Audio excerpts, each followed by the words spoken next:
Okay guys, today we're going to take a look at the eye, ear, and the spinal cord models.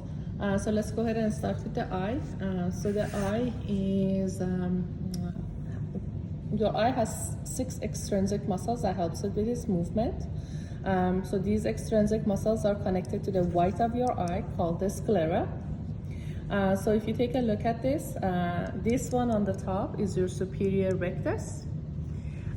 You have the one that's coming in an angle right here on the top. That's your superior oblique. Superior oblique is pointing toward the medial aspect, so that makes this one your medial rectus. If we go underneath the eye, that's your inferior rectus. You have one coming on the side. This is your inferior oblique. And then this one on the side is your lateral rectus. So basically, easiest way to remember is you have 4 rectus muscle and then 2 oblique muscle, a superior oblique and inferior oblique. Now, a sclera, as it comes to the front of the eye, it becomes that clear translucent layer called the cornea. You can kind of see the glossy liquid. And on the back of the eye, you can see the optic nerve exiting the eye. So that's your optic nerve right here. Now, sclera and cornea is the outermost layer of the eye. So what is the second layer? So if I remove this, you see this kind of a brownish color layer. That's your choroid layer or your vascular layer. Again, you can see a lot of red and blues on this, which means that they are rich in blood vessels. If I take a look at the choroid layer coming in front from this view, you can see the iris, which is the color portion of your eye. You can see the hole right at the center, which is the pupil. Now here's the thing. Iris is made up of 2 sets of muscles, and you can see the color coding. You can kind of see the greenish in the blue and the whitish in the blue. So the one that is immediate to your pupil, these ones are called the circular muscles. And these ones that are depicted with white lines going through them, that's your radial muscles. These 2 sets of muscles form your iris, and they are also responsible for changing the size of your pupil. Now, if I go ahead and take a look inside the eye, there's a few things that you need to notice. First of all, there is a big cavity inside the eye, and this cavity is basically depicted as this kind of a clear, large circle. This is your posterior cavity, and in reality will contain a fluid called vitreous humor, which is a gelatinous material that helps you hold your eye's shape. You're also going to see this smaller clear structure, that's your lens, that sits right behind your pupil. And you can see it right here. Here's your pupil, here's your lens right behind it. The other structure that you can see is these 2 in red. So part of this is just pure red. This is your ciliary body or ciliary muscle. You can see the red with the white stripes going through it. Those are your suspensory ligament. And in reality, again, kind of looking back at your lectures, I can have the lens placed in that space, right? Oops. And you can see how it is coming into contact with your suspensory ligaments. And again, the goal of having the ciliary body and the suspensory ligaments is to hold the lens in place, and also ability to change the shape of your lens, allowing you to complete visual accommodation, focusing on something far away from you or something near you. Now, again, looking at the innermost layer of the eye, it's this kind of a pinkish color. This is your retina, and again, the outer layer would be your choroid layer or your vascular layer. The structure that is extending in the back of the eye right here, mostly depicted in yellow, that's your optic nerve. The area where the optic nerve is coming out, which is this area right here, this is your optic disc, also known as your blind spot, because there is no photoreceptors that create any image. You have this little purple dot right here. This purple dot is identified as fovea centralis, and this is basically where you would have the highest number of your cones photoreceptors, and it gives you your visual acuity.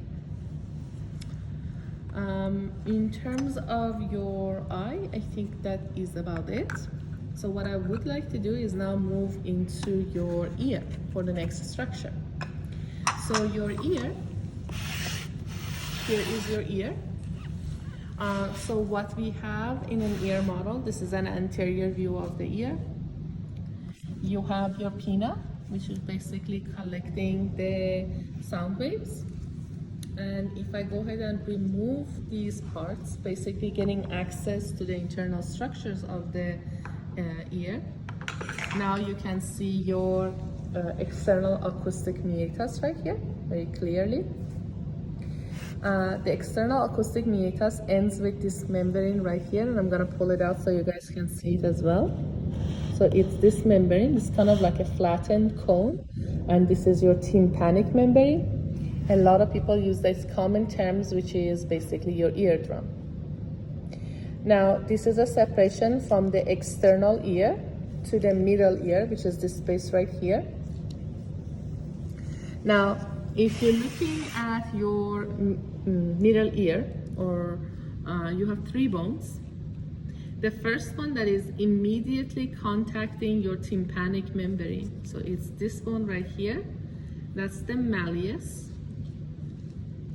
This bone right here, that is kind of separated with this orange line on our models, this is your incus, which is the second bone. So again, malleus is the first one, incus is the second one, and the third bone you have is actually in these models is depicted as connected to your inner ear, and this structure is kind of look like a stirrup, and it's called the stapes. So this structure right here is the stapes. Now the location where the stapes connects to the inner ear, so this area right here, where that connection forms, is called the oval window. The shape of the stapes is oval, so the point of connection looks oval. Now right underneath the oval window, you should see this little opening or circle. That's your round window. So oval window is up here, round window is down here. Now what I'm holding in my hand, with the exception of the stapes, is depicting the structures of the inner ear. They are these 3 structures, which are called semicircular canals, the midsection, which is vestibule, and the shell of your snail, which is called the cochlea.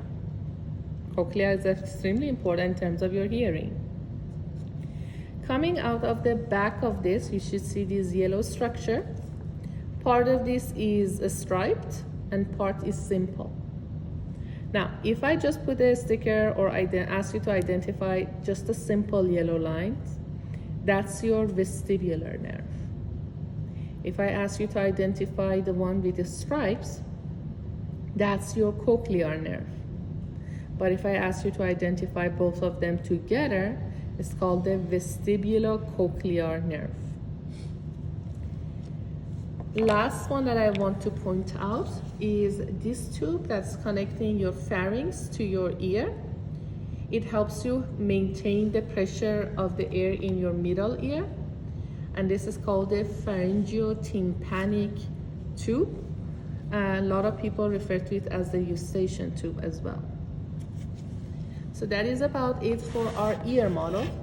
So let's go ahead and put that aside as well. And the last one that I want to talk to you guys about is your spinal cord model. So in this spinal cord model, what we have is the actual vertebra that's protecting it. So here's your spinous process, here's the body of the vertebra, and again, at the center, what you're carrying and protecting is your spinal cord. So in reality, what we're looking at is a cross section of my spinal cord right here.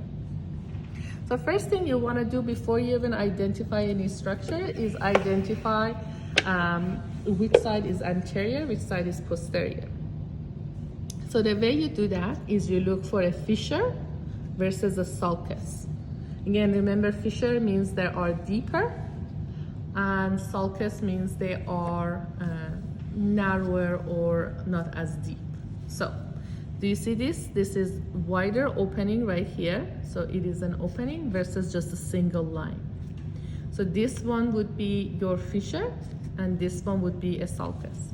And I can understand this is not the best model, but understand that again, they have depicted this as a wider opening versus a single line. So where you have the wider opening, that's the anterior aspect, and where you have the single line, that's your posterior aspect. So this structure is referred to as the anterior median fissure, and this line is identified as the posterior median sulcus. So this is the back, this is the front.